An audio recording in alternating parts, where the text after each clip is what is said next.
Nós vamos ver aqui sobre células eucarióticas e células procarióticas. Qual a diferença entre uma e a outra? Nós já estudamos isso na sala de aula, vocês lembram? As células eucarióticas são as células que são encontradas nos animais, nos vegetais, de uma forma em geral. São células que apresentam a carioteca, essa membrana que envolve o núcleo, chamada também de membrana nuclear ou cariolinfa.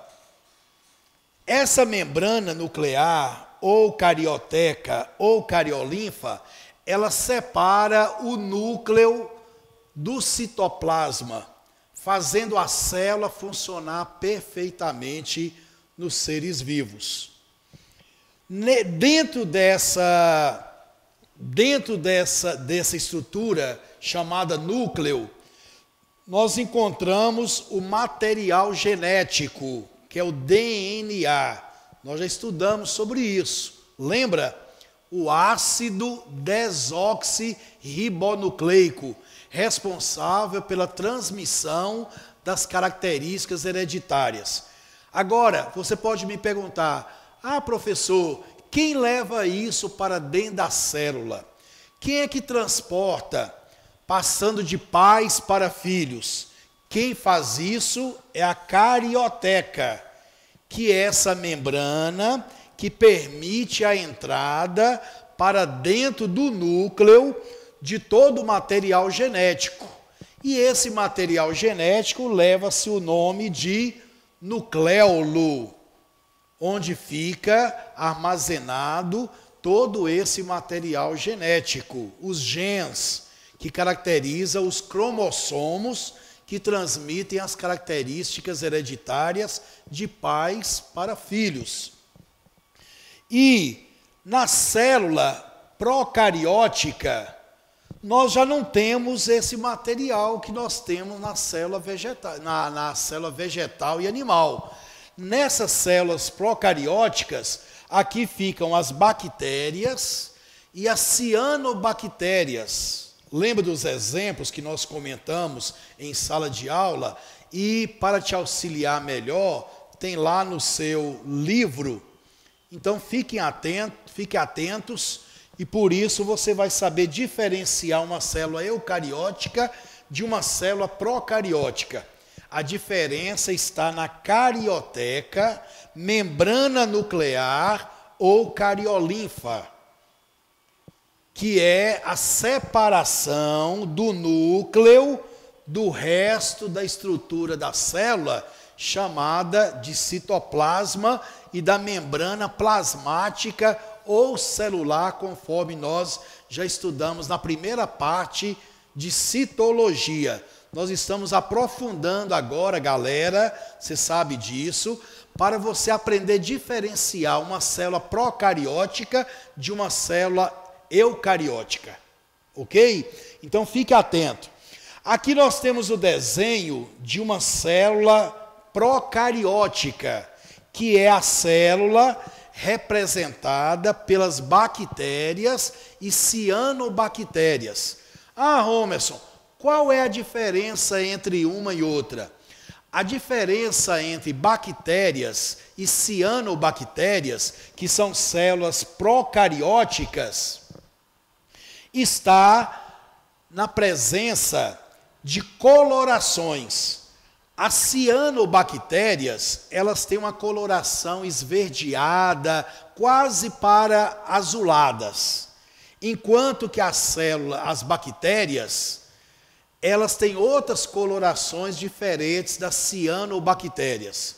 E também porque as bactérias, elas são heterótrofas, elas precisam de outros seres para produzir o seu alimento. Enquanto que as cianobactérias, elas produzem seu próprio alimento para a sua sobrevivência. São seres vivos, mas que têm essa diferença entre uma e outra: a coloração e a produção de alimentos para a sua sobrevivência. Aqui, na célula procariótica, nós não temos o núcleo, a presença do núcleo, porque o que separa o núcleo do citoplasma é a carioteca ou membrana nuclear ou cariolinfa. E a célula procariótica não tem o núcleo. Se não tem o núcleo, todo o material foi espalhado no citoplasma. E o único organoide que sobreviveu, o único organoide presentes nas células procarióticas são os ribossomos, que são necessários para a síntese de proteínas para a sobrevivência daquele ser vivo. Então, os ribossomos são os únicos organoides citoplasmáticos encontrados nas células procarióticas. Só que a célula procariótica, ela precisa produzir também sua energia para a sua sobrevivência. Então, ela desenvolveu os mesossomos. Ah, Romerson, o que significa mesossomos? Os mesossomos são como as mitocôndrias, ou falsas mitocôndrias, porém têm a mesma função, que é produzir energia, transformação de energia para a célula. Então, a célula procariótica, ela desenvolveu algumas estruturazinhas, como se fosse umas lombadinhas dentro da célula procariótica, que funciona como as mitocôndrias lá na célula eucariótica, que tem a função de produzir energia para a célula. Então, quem produz a energia para a célula procariótica são os mesossomos. Como se dissesse, são as falsas mitocôndrias que não são encontradas na célula procariótica. Então, deu para você entender a diferença entre células eucarióticas e células procarióticas? Nessa aqui nós encontramos os animais, os vegetais, fora as bactérias e as cianobactérias, que pertencem ao grupo das procarióticas, que não tem carioteca, não tem cariolinfa, não tem membrana nuclear. Portanto, ela não tem núcleo. Se ela não tem núcleo, não tem divisão entre o núcleo e o citoplasma, onde ficam os organoides citoplasmáticos.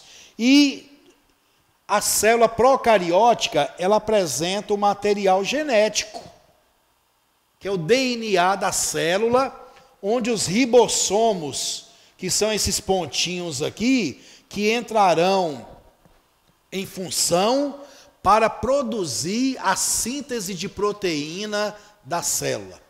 Agora, preste atenção aqui. Aí vem a pergunta: e o coronavírus, Romerson? Tanto estudado no momento agora, tanto falado pela mídia. Eu quero aqui abrir um parêntese, nós temos comentado isso na sala de aula. O coronavírus, está aqui o desenho dele. O coronavírus, ele não é um ser vivo, ele é um parasita. Por isso ele não apresenta nem célula eucariótica e nem célula procariótica.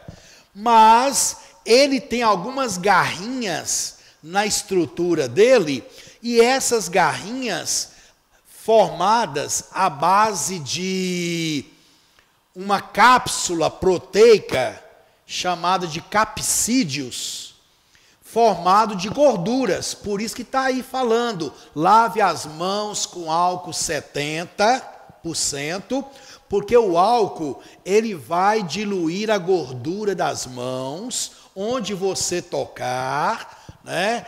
O contato do suor, o contato da gordura da mão atrai micro-organismos para o seu corpo, e depois você leva a mão à boca, né, ou ao nariz ou aos olhos, e contrai para você esses micro-organismos. tá? Então, o coronavírus, ele tem essas cápsulas ao redor, formadas de proteínas, formadas de hidrocarbonetos e lipídios, que são gorduras. Por isso que nós devemos usar o álcool 70.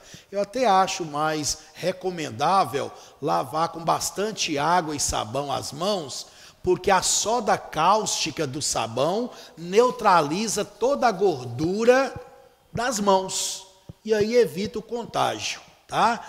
Quando o coronavírus entra por vias respiratórias, atacam as nossas células e daqui retira o alimento para a sua sobrevivência.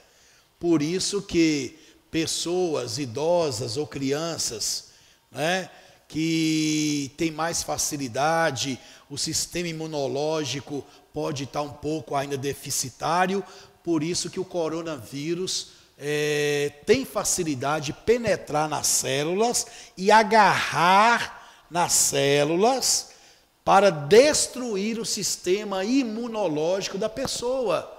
E aí é que contrai a virose que está aí.